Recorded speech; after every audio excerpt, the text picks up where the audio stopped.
په افغانستان کې د ټي ټي پی د پټنځایونو د شتون ادعاو د کابل او اسلام آباد اړیکې خړې پړې کړې دي.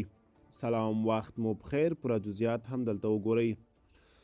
شنونکي وایي په پاکستان کې دننه د ټي ټي پی فعالیتونه او بریدونه زیات شوي چې دا په ډاګه کوي چې دغه ترهګره ډله په سرحدي سیمو کې خوندي پټنځایونه لري. د سپټمبر په 22مه په نیویارک کې د ملګرو ملتونو عمومي غونډې ته د وینا پر مهال د پاکستان سرپرست لومړي وزیر انوارالحق کاکړ وویل د پاکستان لومړیتوب د هغو ترهګرو ډلو ځپل دي چې له افغانستان څخه بریدونه ترسره کوي او یا یې پلانوي.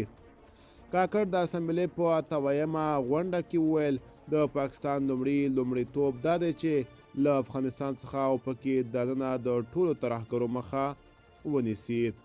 هغه ویل موږ د دغو بریدونو د مخنیوي لپاره له کابل څخه د مرستې او همکارۍ غوښتنه کړې ده. البته موږ د تروریزم چې له بهر څخه یې ملاتړ کیږي د پای ته رسولو لپاره اړین ګامونه هم اخلو.